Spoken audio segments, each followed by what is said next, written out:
सबसे नायाब इमारत, हमारे लोकतंत्र की शान। बीते 96 साल से तनकर खड़ी ये इमारत अब जल्द ही इतिहास का हिस्सा होने वाली है।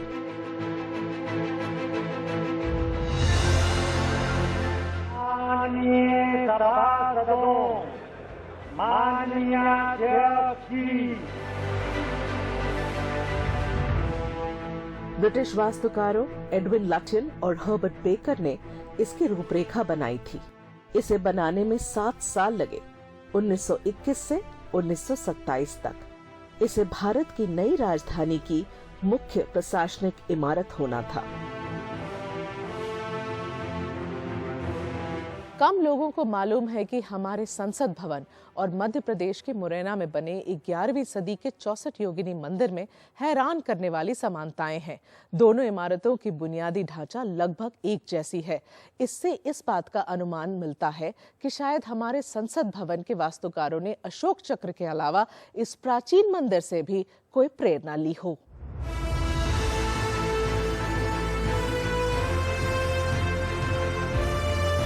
इस ऐतिहासिक इमारत ने देखी कई घड़ियां जिन्होंने भारत के इतिहास को आकार दिया।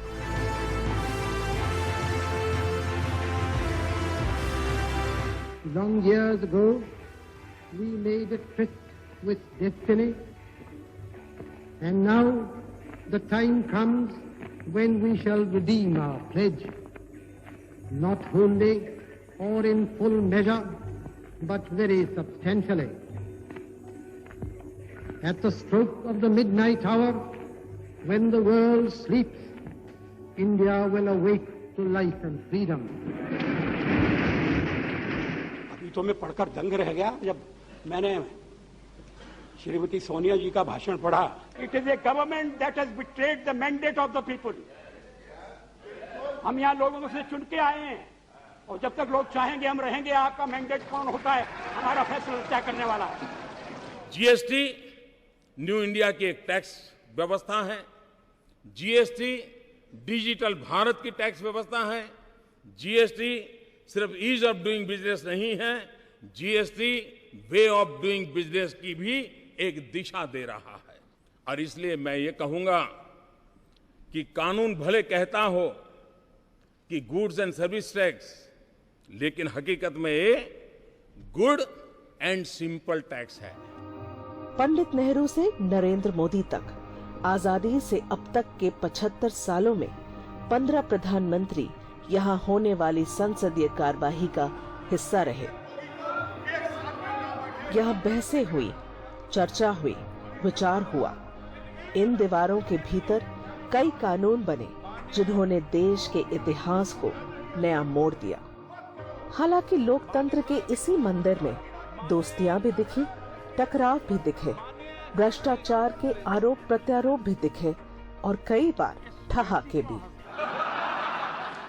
जब मैं माननीय अधीर जी को देखता हूं, सुनता हूं,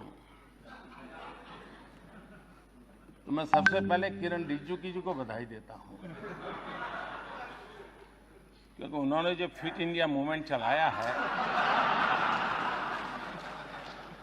उस फिट इंडिया मूवमेंट का प्रचार प्रसार अधीर जी बहुत बढ़िया ढंग से करते हैं।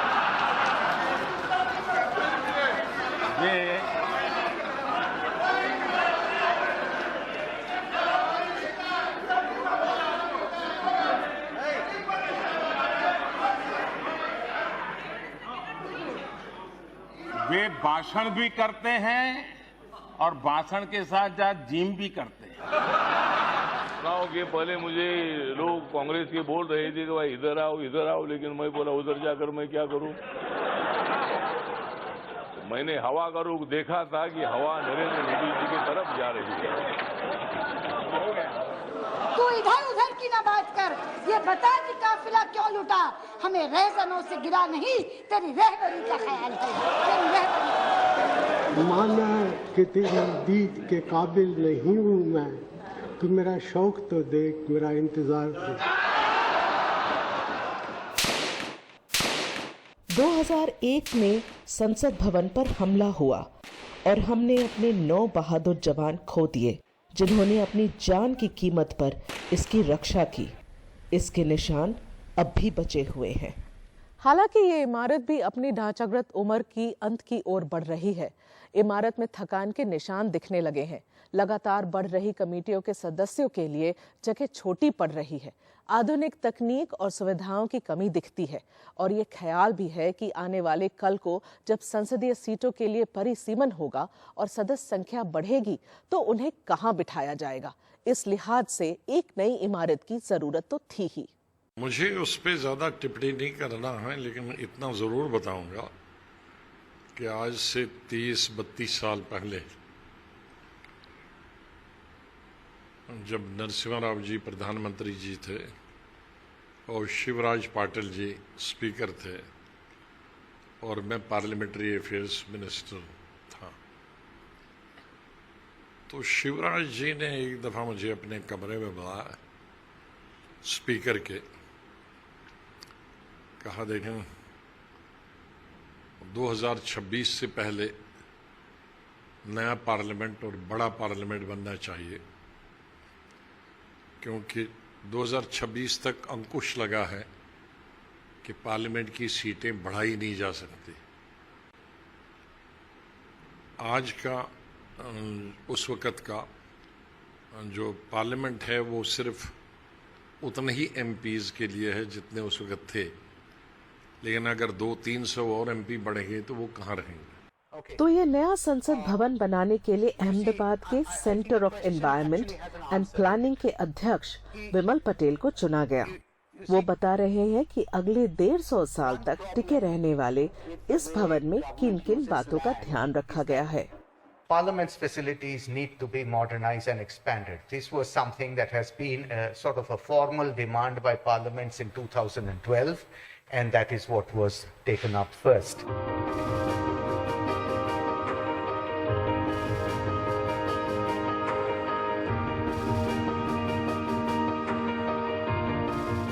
नए संसद भवन का बिल्ट-अप एरिया 65,000 वर्ग फुट है। जगह के अधिकतम इस्तेमाल के लिए त्रिकोणीय संरचना बनाई गई है। सांसदों के लिए बड़े कक्ष हैं।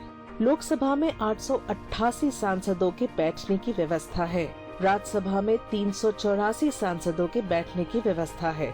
सेंट्रल हॉल में 1272 सदस्य आ सकते हैं। ऑफिस स्पेस अल्ट्रा मॉडर्न है। एक शानदार पुस्तकालय भी है। नए संसद भवन पर फैसला करने से लेकर इसकी डिजाइन की चर्चा तक और अगले 2 साल तक इसके निर्माण का जायजा लेने तक प्रधानमंत्री नरेंद्र मोदी ने निजी तौर पर निर्माण के हर चरण में दिलचस्पी दिखाई और इस विशेष दिन पर वो उन 60,000 श्रम योगियों को सम्मानित करेंगे जिन्होंने ये भव्य भवन बनाया है। मैंने एक बार पंडित जी से कह दिया था कि आपका एक मिला जुला व्यक्तित्व है और आप में चर्चिल भी है और चैम्बरलेन भी है। वो नाराज नहीं हुए। शाम को किसी बैंक्वेट में मुलाकात हो गई और उन्होंने कहा आज तो बड़ा जोरदार भाषण दिया है और हंसते हुए चले गए।